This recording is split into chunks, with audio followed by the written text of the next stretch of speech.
we're all excited for that. Staff, players, we've had a long preseason, and it's time to focus on the game that's upcoming. So, looking forward to the preparations on that. TCU, really good program. When Coach Francione came in and then turned over to Coach Patterson, they really elevated that program with tremendous success like they had back in the 30s with Davey O'Brien and Sammy Baugh and Dutch Meyer, and then of course being in the championship game and Coach Dykes when he took over, being in the national championship game. It's really a strong program. It's had a lot of success in the last 2 decades, and they're impressive to watch. All we saw last year, really an explosive offensive team, a defensive team that's very tough and aggressive. Some good players on both sides of the ball, and a very competitive kicking game group as well. So this will be one of the better special teams units that we'll see during the year, especially from a coverage standpoint. So,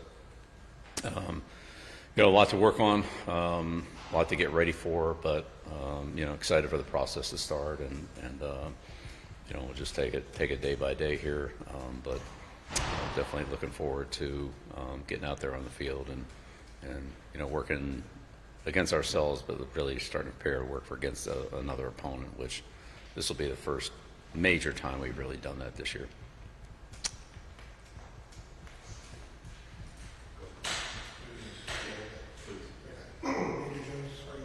Yeah. So in the NFL, you have 2 games to kind of get a feel for your team going into Oakland. What kind of feel do you have for this club without having the advantage of seeing them against anybody else? Well, the opening day is always opening day. I don't care where it is. And if you look at the NFL in the preseason games, I'd say the average playing time for the veteran players is around 10%. So not very many snaps. We've obviously had 0 snaps. So, we'll see what happens there. But for us, it's just a process. It's preparation, it's practice, it's rest, recovery, and build on yesterday and do it again. And so that's where we're at now. We're very specifically geared towards TCU, but each day is its own day of preparation, and there's really no looking back. We have things to do in the succeeding days, so we need to make the most out every day, and we'll see what happens Monday night. I can ask a quick follow-up. I know that coaches are generally not comfortable with things, but how comfortable are you with what you've learned about the group over the last month? Yeah, well, again, we learn more every day, and we'll learn more each game. So, we're definitely, gaining on the process, and we're growing, but it's far, far from perfect, both as a coaching staff, the players, and our overall work together. Like, we'll get better as we spend more time together. Right in the center, front row. Bill, Rob Baxley, Favorite Observer. How do you balance the continued evaluation of your club and the film from your guys' practices and now going into game week with preparing and watching all the TCU stuff and preparing for week 1? Yeah, it's pretty much all about preparing for TCU. We spent a lot of time working on what we want to do and building a base for the season. And now we'll kind of pick and choose the things that we feel like will be best to use against TCU. Once we get into the game, I'm sure we'll find some things that we'll want to continue to use as other things that we'll probably say, what they're doing is really not conducive towards this type of strategy, and we'll move on to something else. That's kind of what opening day is seeing how things match up once you actually get in the game. Right next to it. Pretty much the name. I know you mentioned you guys are preparing for TCU. Moving on to that, is there still room to sort of oscillate and evaluate guys, or do you feel pretty comfortable with who you have set to fill in various roles? Yeah, I'm 100%. I think when I look back at my time in the NFL, that month of September, those first 4 weeks were still kind of getting a feel for how things were going to work out with your team, how quickly some of the younger players developed, and maybe what the chemistry is between certain players that play together as they get more time. And so we'll see how all that goes. Certainly there's some specific game planning that's involved. So what we play against one team this week might be different than what we do next week schematically. But putting all that aside, yeah, I mean, we'll see how players develop and how they play. And the players who play against TCU have earned that play time, and the players that will have less play time will have an opportunity to take advantage of the play time they get, whether it be in practice or in a game, and change their status. Right next to him, coach. Jeremiah already with Inside Carolina. You mentioned obviously TCU having an explosive offense and everything like that. When you looked at them on film, of course they bring back Hoover and everything like that. What particularly stood out to you about their offense and the way that they do? The number of explosive plays they get is impressive offensively. They can throw the ball down the field, go routes, post routes, seams, things like that. They also can throw the ball on some intermediate type throws like slants and quick in cuts, things like that. And then they have plays behind the line of scrimmage, screens and hitches and so forth. They make a lot of yardage on with the ball when the receivers get the ball in their hands. They're very good after the catch. Now some of those guys are gone, but they also brought in some explosive players that we've seen. So we'll see how that goes. But it's a good catch and run team. If you let them throw it in front, you got to do a good job of tackling, and they do a good job throwing the ball over the top, and they also have a good intermediate game. So they really make you defend, all the blades of grass on the field, the sideline to sideline, from the line of scrimmage to, 50 yards down the field. So you've got a lot to defend, and they do a good job of attacking all of it. And where you're light, that's where they want to throw, and where you're heavy, they go somewhere else. So they're a tough offense to match up against. Coach Bryles, Coach Dykes do a good job of putting stress on the defense, and this is one of those games where defensively, like everybody, will have to really do a good job with their responsibility.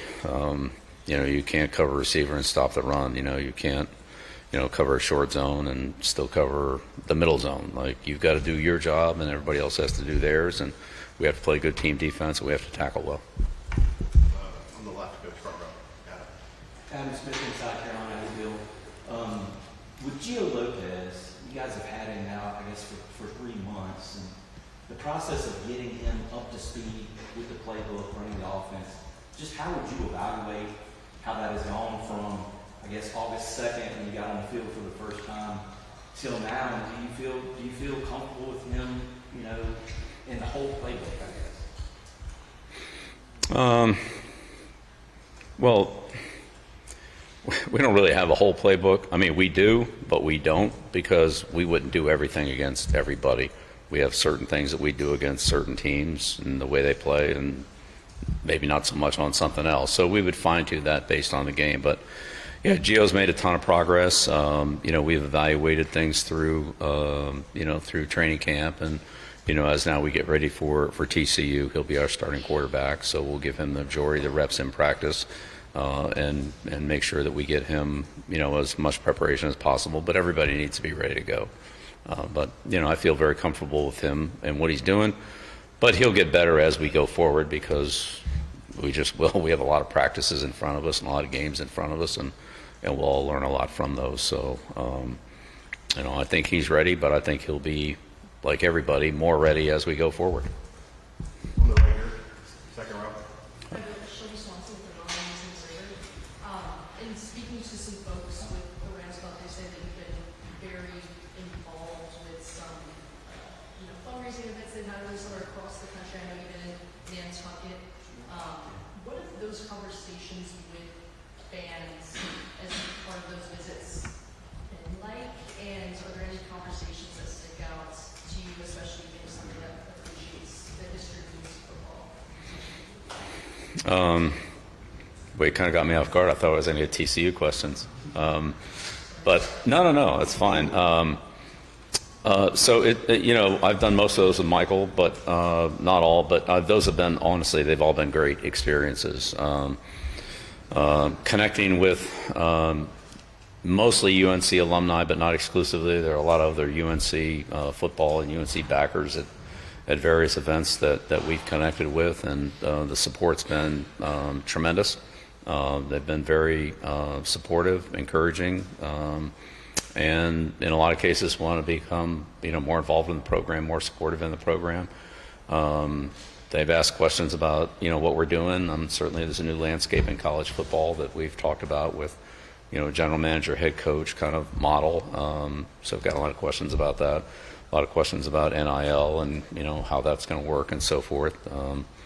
Not that we've been able to answer all those questions because there's still some unknowns here, particularly up until June or whatever it was when, the judge handed down, the final paperwork on it. But, a lot of general questions like that. And I'd say, Michael and I have talked a lot about bringing the tradition back to North Carolina and, doing some things that historically were very important in the school's football history that we want to recognize and highlight. So,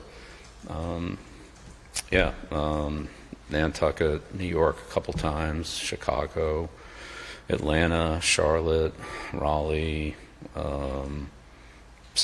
We've kind of, and then a few other one-offs besides those. So, but it's been great. Really, every one of them has been a good experience to meet new people, and see and hear about their involvement and their questions. And a couple here in Chapel Hill too. So, and we'll have several more as we have home games here, but also travel to places like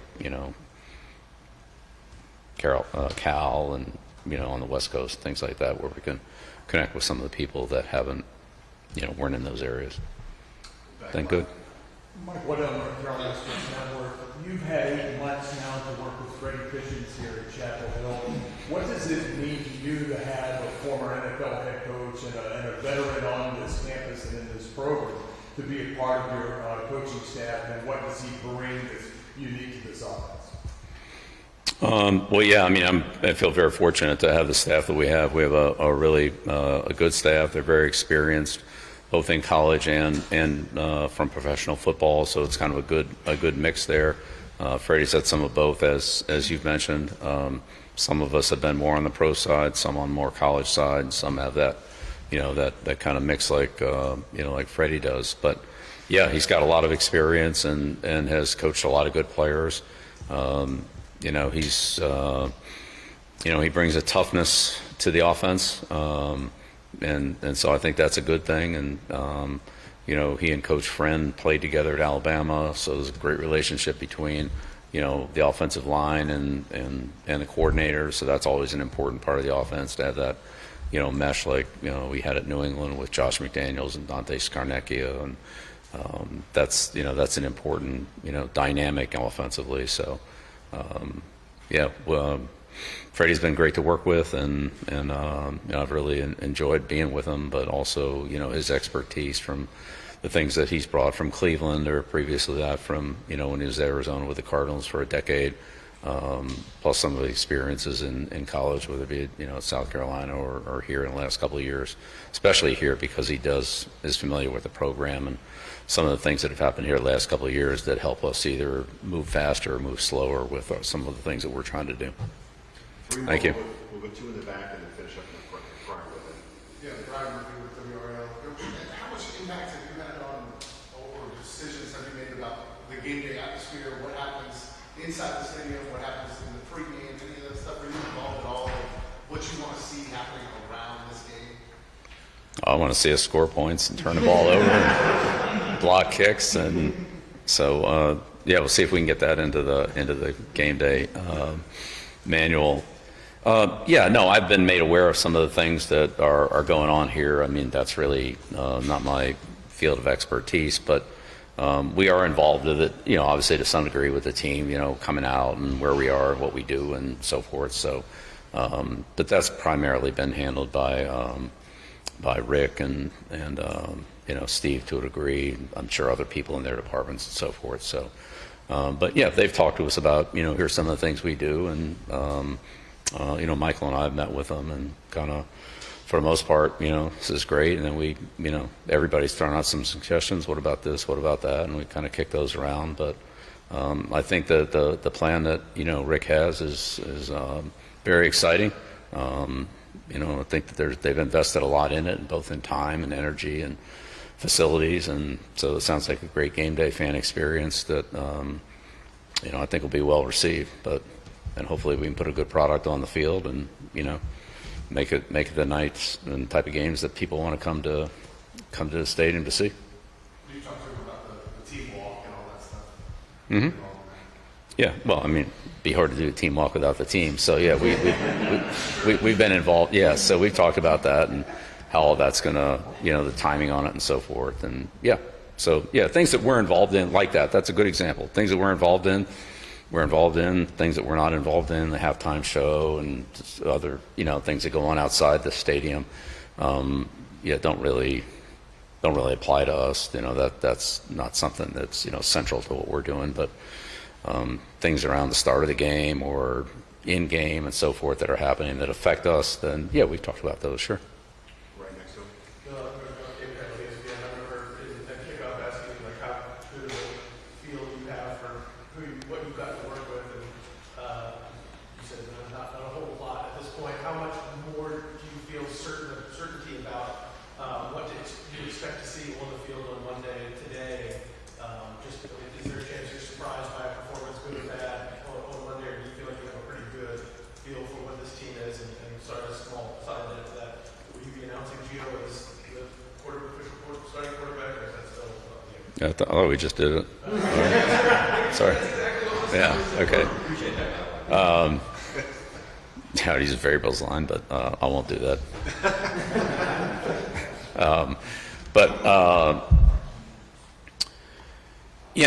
Again, I've been through a lot of opening days, and every one is the same in that there's some things you kind of feel good about. There's some other questions that you have, and then as things unfold, you find out how good you feel about the things you feel good about and how good you feel about the things that you were worried about. And it's not always the same. I think when you go out and practice against yourself, or even in the NFL with the preseason games, it's done at a low level. All right, that's what it is. Well, when you get ready to play a team, nothing's held back. They game plan you. They try to expose your weaknesses. They try to attack you where they feel like they can cause you problems with in your scheme or in your personnel, whatever it happens to be. And then next week it's more of the same because now you've put a game on tape, and now they can see the next level of game planning and scheming. And then the same thing the third week. By the time you get to that third or fourth week, you're exposed one way or another, right? I mean, either you're pretty good at these things, or this is a weakness that we're going to have to find some way to minimize, whether that's a personnel move or whether it's a scheme move or whatever. And you're seeing the same thing from those other teams. So I think those first 3 or 4 weeks are really important in the development and evaluation of your team, because what it looks like on the practice field and what it looks like against another team who plays differently than you do, which certainly TCU does, our evaluation of how we play against TCU and how we play against ourselves in practice could be very different, or not. We just don't know. So, but those first 3 or 4 games, once teams get a chance to see you on film, and you get a chance to see your own team and how they perform and where you feel like you can be effective in attacking your opponent, probably are different from week 1 to week 4. Last one right here in front. No way stops on 24/7. The national attention on this team, it just seems unavoidable for your players. How have you and your staff sort of navigated that leading into a game with so much national attention on Monday? Yeah, just control what we can control. We can control our preparation, our attitude, and our work ethic going into the game, and then how hard we compete in our communication. So however many people are here or not here, or however many hours they talk about it on a network show or don't talk about it, is really not anything in our control. It's irrelevant to us. We're trying to focus on what we can control and what helps us win and helps us prepare for the game. And so the rest of it is, with all due respect, just noise for us. We have to focus on our job and let you guys do your job. Thank you. All right. Okay. Thanks. All right. Thank you. So we'll have 4 players coming out in no particular order. Gio Lopez, Jordan Shipp, Thaddeus Dixon, and Andrew Simpson. So we'll be bringing them out shortly.